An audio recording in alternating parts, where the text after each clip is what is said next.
네, 교통사고 시에 우리의 신체 감정이라는 절차, 신체가 왜 중요한지에 대한 부분에 대해서는 여러 차례 걸쳐서 다뤄본 적이 있습니다. 신체 감정이 정말 왜 중요한지 다시 한번 다뤄보도록 하겠습니다. 사고로 인해서 부상이 있게 되면은 피해자 입장에서는 무조건 소송을 해야 될 것인지, 소송을 하면 유리하다고 하는데 과연 내 사건을 소송을 해야 될지, 아니면은 그냥 보험사 그냥 단순히 합의를 해야 될지에 대한 부분에서 망설일 수가 있습니다. 결국은 소송을 할지 여부에 대한 부분에 대한 기본적인 판단은 소송 실익입니다. 내가 비용과 기간을 감당하더라도 반드시 소송을 통해서 내 권리를 찾는 것이 현명한지 판단을 잘해야 되겠죠. 비용과 기간을 들이더라도 나의 직접적인 권리, 내가 이 사고로 인해서 입은 엄청난 피해 손해에 대한 부분을 나는 소송대에서 내 권리 찾겠다. 그럼 당연히 소송을 해야 되겠죠. 소송을 하는 건 좋습니다만 문제는 이 소송의 실익도 있고 소송을 해야 될 당위성, 필요성도 있다는 이야기입니다. 그렇다면은 소송에서 문제는 좋은 결과를 이끌어내겠죠. 이끌어내려면 어떻게 됩니까?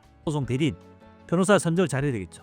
법률사무소는 많이 있습니다. 하지만은 내 사건을 맡겨서 잘 처리해서 좋은 결과 이끌어낼 수 있는 변호사 선정 너무나 중요하지 않겠습니까? 변호사 선정 잘하셔야 됩니다. 사고로 이제 부상을 입었는데 이제 신체 감정의 절차를 거쳐야 된다 그랬죠. 신체 감정에 있어서 어떤 것이 중요한지, 왜 중요한지 오늘 또 이렇게 한번 강조하는 이유를 말씀드리겠습니다. 자, 신체 감정은 결과적으로 피해 보상에 있어서 모든 판결에 직접적인 영향을 미치게 됩니다. 그만큼 중요하다는 얘기입니다. 자, 신체 감정 신청을 하게 되면 법원에서는 국공립 대학병원을 임의대로 정합니다. 그리고는 감정의사가 내가 이 감정을 하겠다 하면은 감정에 대한 부분을 원고 피고 측에 통보를 하게 됩니다. 일정 날짜에 맞춰서 환자하고 상대 보험사 측에서 EPI에서 이제 감정이 이루어지게 되는데, 이 감정의사는 환자를 처음 대면하게 되겠죠. 그럼 환자에 대해서 아는 정보가 없습니다. 처음 환자를 보고 환자를 직접 본 상태에서 여러 가지 행동 거지, 문제점 이런 부분에 대해서 한번 테스트를 하겠죠. 몇 가지 질문을 할 수가 있습니다. 그 다음에는 제출한 기록, 환자가 처음 사고 났을 때부터 해가지고 지금까지 쭉 치료한 기록 자료를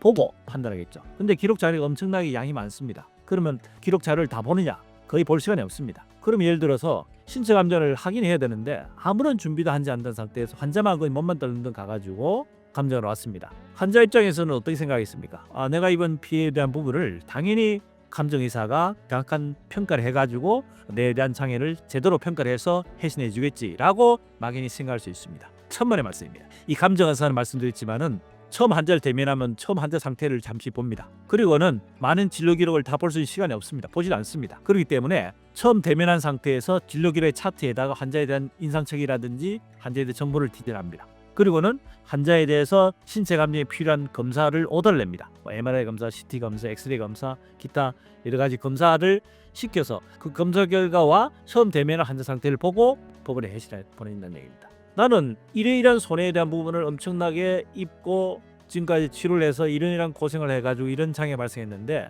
내에 대한 정보는 처음 대면했을 때 잠시 보는 거, 그 다음에 진료기를 보고 평가하는데 과연 그것이 제대로 된 정확한 정보 전달 되겠습니까? 안 되겠죠. 그래서 중요한 것이 환자 상태를 처음에 감정할 때 이 환자 상태의 모든 자료를 정확하게 수집해서 이것을 요약해서 정리해서 리포트 형식으로 해가지고 감정의사한테 제출하는 것이 굉장히 중요합니다. 전 기록을 요약해가지고 환자에 대해서 이러이러한 점 때문에 이 환자는 장애가 이렇게 발생하고 이렇게 치료를 했고 현재 이런 장애가 예상이 되고, 유리한 자료를 진료기록의 일정 부분을 같이 첨부해서 보고서 형태로 가지고 의사한테 제출해야지만이 환자한테 유리한 내용을 할 수 있다는 얘기입니다. 반대로 보험사 대리인 쪽에서는 보통 이제 간호사가 입회해서 이제 신체 감정에 임하게 되는데, 그분들은 이미 환자에 대한 모든 정보를 다 정리해가지고 제출합니다.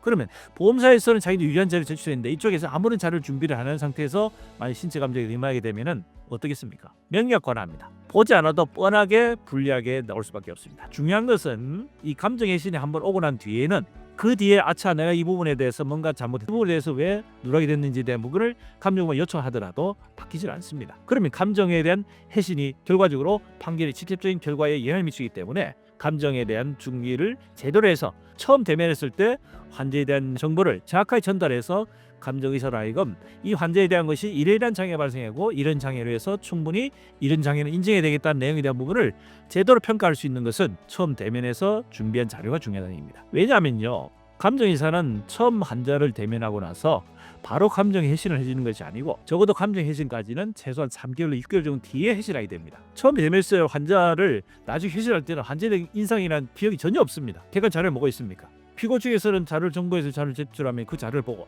의사가 처음 환자를 보고 필요한 내용에 대한 검사를 오다를 내겠죠. 그 검사 결과 가지고 그다음 평가를 한다 이게. 근데 보험사 측에서는 아무런 준비다. 피고 보험사 측에서는 자기 유리한 자료를 정보를 제공을 했다면은 감정의사는 그걸 보고 더 평가를 해서 하면 당연히 피해자한테 불이익 올 수 있는 결과밖에 안 논장입니다. 그래서 감정 시에 충분한 자료 준비를 해서 제출을 하고 해가지고 피해자한테 불이익 오지 않게 유리한 결과 내올 수 있도록 철저한 준비를 해서 감정에 임해야 된다 하는 말씀을 드립니다.